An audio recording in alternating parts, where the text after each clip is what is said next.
Nous sommes reconnaissants de nous honorer de votre présence ici aujourd'hui, au Mémorial britannique de Normandie.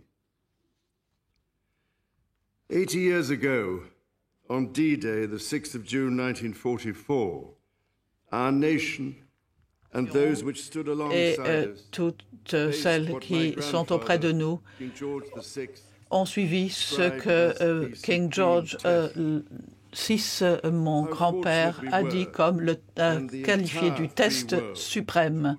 Il s'agissait de libérer le monde entier, de libérer une génération entière d'hommes et de femmes et au-delà.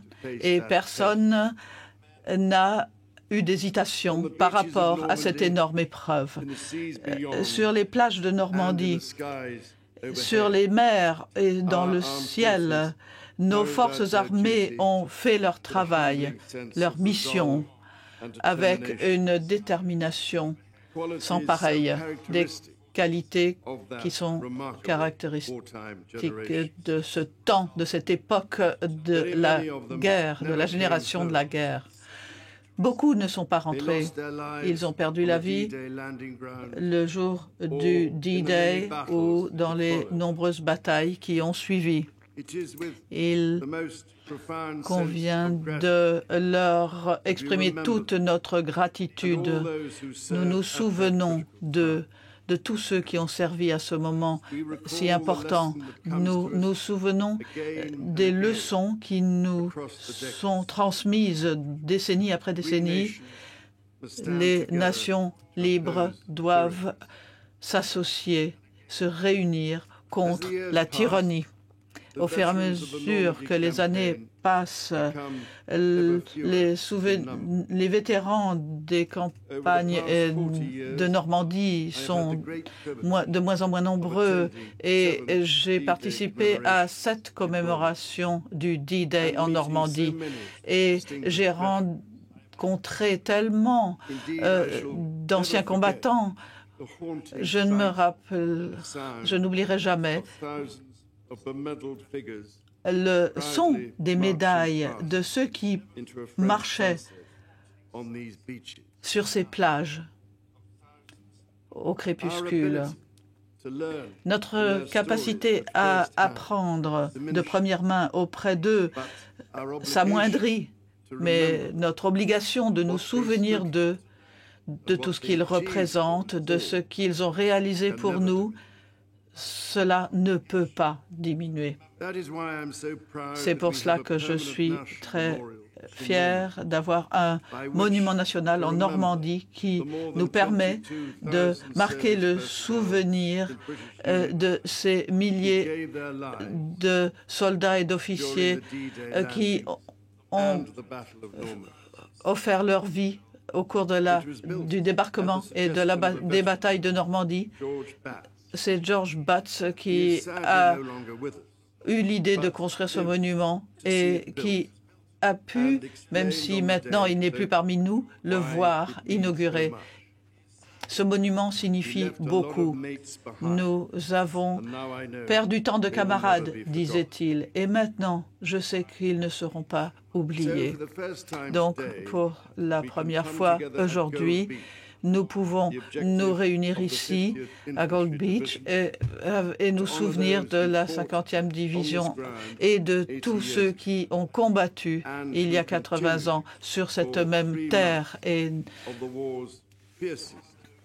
ont continué à se battre pendant les 3 mois qui ont suivi et qui ont été particulièrement violents en Normandie. Ce mémorial à la plus grande tragédie du débarquement. Le nombre inimaginable de civils français qui sont morts dans cette bataille commune pour la liberté, alors que les Alliés se battaient dans le nord-ouest de la France pour s'assurer une victoire finale. Nous ne manquerons jamais de rendre hommage au courage et au sacrifice incroyable des hommes et des femmes de la résistance française, ainsi qu'aux nombreux civils qui fournirent des renseignements essentiels. sabotèrent les approvisionnements et les communications et tendirent de cruciales embuscades. La chaleur et la générosité de l'accueil réservé aux vétérans du débarquement par les Normands constituent l'aspect le plus émouvant et le plus mémorable de ces commémorations. This vital start to the liberation of Europe. Ce lancement de la libération de l'Europe était un mouvement concerté entre les Britanniques, les Français, les Canadiens et d'autres nations qui se sont réunies pour cette action. Et tous les noms que vous voyez derrière moi sur ce mémorial sont des hommes et des femmes de 30 nations différentes et de beaucoup de confessions. Ils se sont réunis pour combattre, comme disait mon grand-père George VI, pour rétablir un monde de justice et d'honneur qui soit la base de la vie des hommes.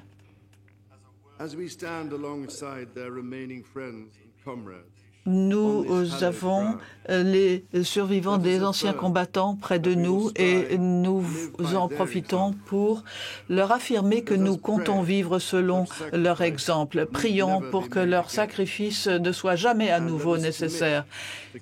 Engageons-nous pour porter leur message de courage, de résilience dans la poursuite de la liberté et assumons notre devoir pour tous et pour les jeunes générations et pour ceux qui ne sont même pas encore nés. Notre gratitude doit être constante et notre admiration éternelle.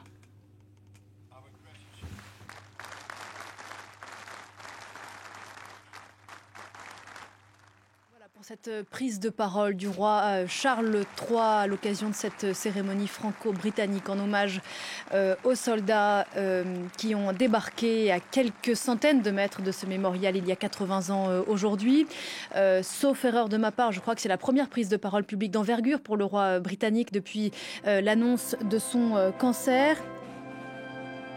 Un roi qui a eu ces mots très beaux, disant qu'il se souviendrait toute sa vie du son des médailles de ceux qui marchaient sur les plages au crépuscule, hommage appuyé aux vétérans qui sont face à lui, hommage appuyé aux dizaines de milliers de Britanniques qui ont perdu la vie ce 6 juin 1944, mais aussi lors de la bataille de Normandie.